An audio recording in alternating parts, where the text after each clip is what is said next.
안녕하세요. 김태훈의 현명한 투자자 방송 시작하겠습니다.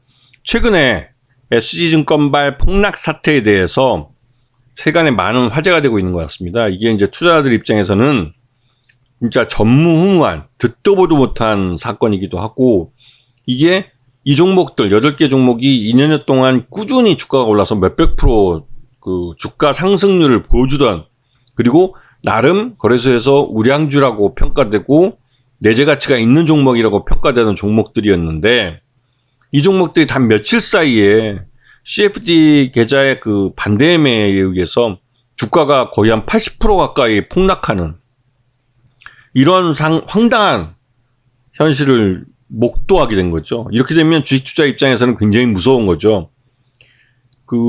말 그대로 이제 정상적으로 자기 사업을 하고 있고, 그럼에도 불구하고 최대주 지분이 높아서 유통 주식이 적어서 그동안 시장에서 저평가되고 있던 종목들인데, 이러한 종목이 2년 동안 소리 소문 없이 하루에 몇 프로씩 꾸준히 올라서, 그래서 진짜 2년 동안 진짜 그 개미처럼 조금씩 사들여서 그 몇백 프로 수익을 올려놨는데, 그걸 단 한 방에 그냥 단 며칠 사이에 반대 매매로 날려버렸으니까 한 말 다 한 거죠. 진짜 황당한 거죠. 이런 종목이 한번 뒤늦게 추격 매수 들어가서 한번 충격받으면 죽을 때까지 다시 주식 투자 못합니다. 이게 멘탈이 완전히 맛이 가버리죠.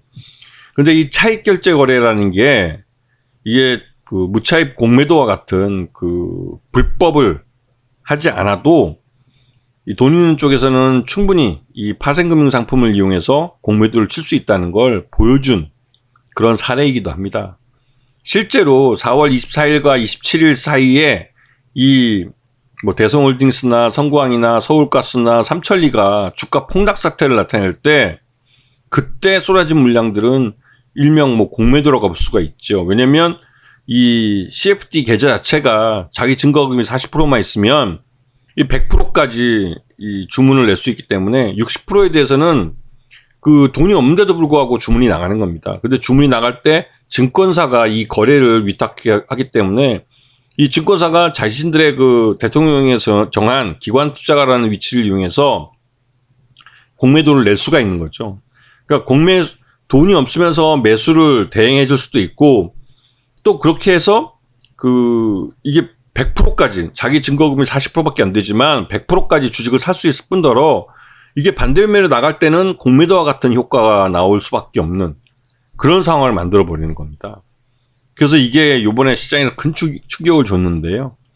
이 종목들을 보게 되면, 그러니까 일지를 보게 되면, 이 김영민 서울도시가스 회장이 4월 17일 날 10만 주를 우선 매도해서 457억을 확보했고요.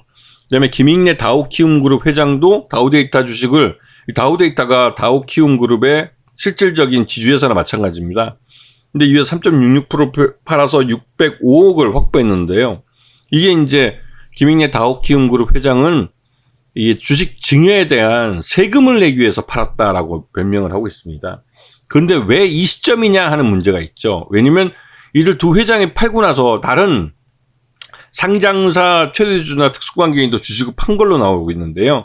그들이 팔고 나와서 이게 그 CFD 계좌에서 반대 매매가 쏟아져 나오기 시작했습니다. 그리고 이 8개 종목에서 주가가 하한가까지 연속으로 계속 쏟아지면서, 즉 CFD 계좌가 완전히 청산될 때까지 계속 공매도가 쏟아져 나오면서 주가가 처음 고점 대비해서 거의 한 80% 가까이 폭락을 했죠.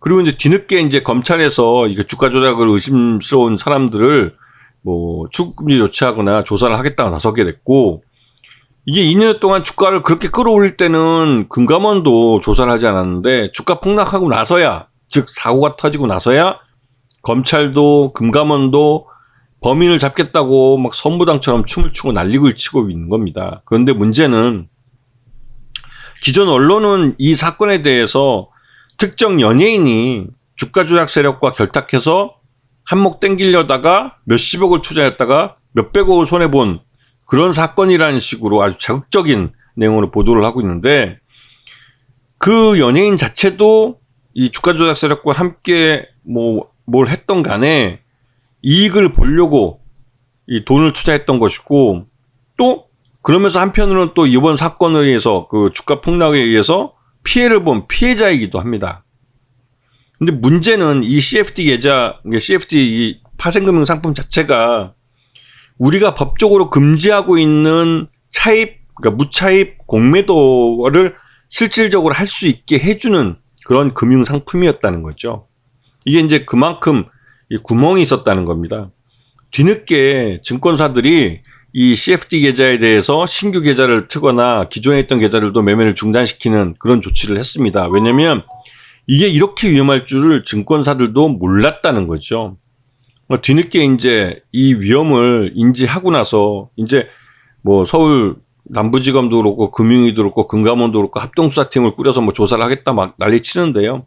소일고 외양가 안 고치기지 이게 수백억이 지금 수천억이 또 손실을 본 상태입니다.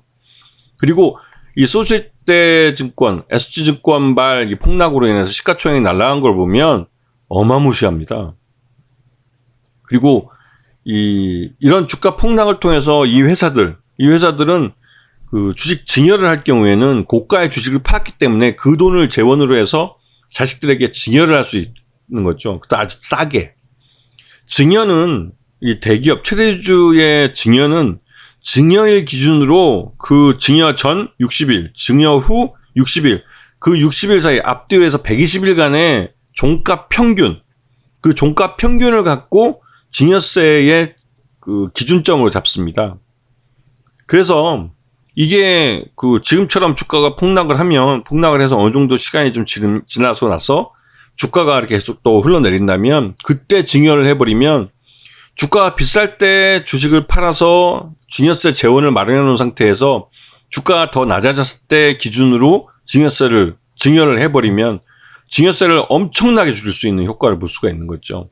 지금 이 주가가 폭락한 기업들은 그러한 증여세 절세 효과를 노릴 수 있는 그런 절호의 기회를 갖게 된 거예요. 그리고 이 라더견 대표라는 쪽이 이 금융회사라고 그러지만 금융투자회사라고 그러지만 미승인 회사였습니다. 그 금융이나 금감원의 감독을 받지 않는 무허가죠. 사설 금융투자회사를 만들었던 거고 그러다 보니 이 수수료를 받으려고 무슨 골프 연습장이니 음식점이니 뭐 이상한 것들 사업체를 만들어서 거기서 이제 수수료를 카드로 결제하게 만든 거죠. 근데 이게 이제 이렇게 정상적으로 수수료를 한다면 전주들도 이 회사가 정상적인 회사인지 한번 의심해 봐야 되지 않을까요? 그렇기 때문에 여기에 그 계좌를 빌려주고 계좌를 내주고 돈을 투자했던 이 투자자들도 마냥 피해자라고만 볼 수는 없습니다. 예. 그렇기 때문에 이들도 이 계좌를 일임한 것에 대한 책임은 져야겠죠. 왜냐하면 이 말은 나중에 이제 주식에 대해서 주식 투자에 대한 손실을 봤을 때 이거 집단 매매를 통해, 그러니까 집단 소송을 통해서 손해배상을 청구하는데도 이들이 이러한 불법적인 사항을 인지하고도 계좌를 빌려줬다면 실제로 법원에서는 이들에게 구제를 해주지 않습니다. 이건 어차피 이제 불법을 알고 자행한 거기 때문에 그래서 그 불법으로 인해 손해를 봤다는 것에 대해 손해배상 책임이 없어지는 거죠. 그리고 지금 이 종목들이 그렇게 이제 뭐 주가 폭락한 이후에 개인 투자가들이 뒤늦게 막 그 불나방처럼 뛰어든 분들이 있어요. 주가가 단기적으로 급락을 했기 때문에 반등이 나올 거다. 물론 그런 경우가 있습니다. 이게 일종의 이 무상증자 권리락 효과 같이 단 며칠 사이에 주가가 거의 80% 가까이 폭락을 했기 때문에 주가가 확실히 싸 보이는 효과는 있죠. 그렇다고 이 주가가 다시 또 예전의 주가로 돌아간다고 본다면 그거는 그 이전 주가 자체가 말 그대로 인위적으로 만들어진 돈에 의해서 머니게임에 의해서 만들어진 주가이기 때문에 절대로 그 가격으로 돌아갈 수가 없습니다. 그 자체가 시장 왜곡이었고 가격 왜곡이었기 때문에 그 왜곡된 가격으로 돌아가지 않습니다. 그래서 뒤늦게 뛰어든 개인 투자자들의 돈은 잠시 잠깐 이 주가 폭락을 막아낼 수는 있을지 몰라도 방향을 돌려놓을 수는 없는 거죠. 결국은 장기적인 상투에 또 물릴 수 있다는. 그리고 이제는 앞에서 잠깐 설명드렸지만 이 회사들의 최대주주들은 주가가 하락을 해야만 자기들에게 이익이 있어요. 이 말뜻은 경영권을 갖고 있는 최대주주이기 때문에 절대로 그 호재성 재료를 내놓지 않는다는 거죠. 이제는 뭐가 됐든 간에 주가가 하락하면 하락할수록 최대주주는 증여세에 대해서 그 부담이 적어지기 때문에 이제는 악재가 나오면 더 좋은 그런 상황이 되는 거죠. 그렇기 때문에 지금은 이 개인 투자자들이 들어가서 먹을 게 별로 없는, 뭐 계륵도 아니고 이거는 잘못하다간 불나방이 되기 딱 좋은 그런 상태라는 거죠. 그래서 이제 이거 뒤늦게 이제 검찰에서 뭐 조사하겠다 막 이렇게 나서고 하는데, 이게 완전히 뭐 소잃고 외양간을 치고 사후약방문이라는 거죠. 사후약방문.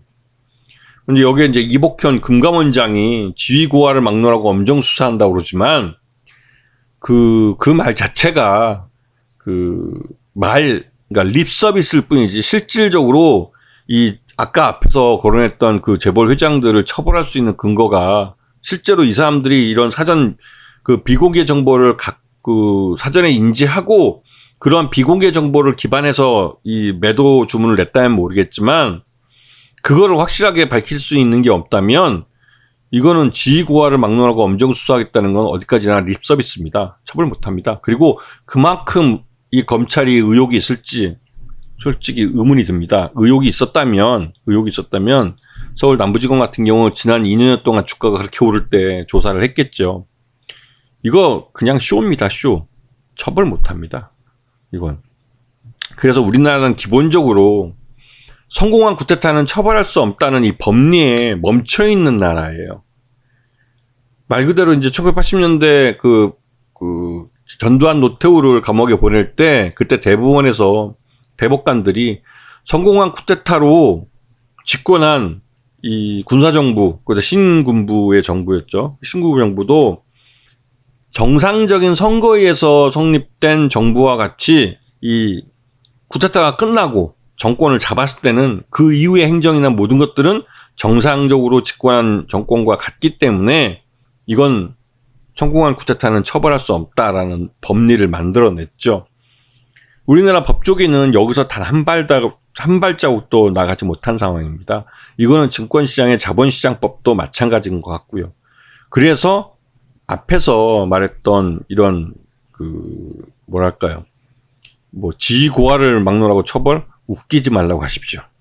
그리고 이 사건의 본질은 CFD 계좌 같은 이런 파생금융 상품을 만들 때 이러한 리스크를 충분히 인지했는데도 불구하고 이 상품을 팔았고 이 상품에 대한 그 위탁 매매를 증권사들이 했다는 겁니다.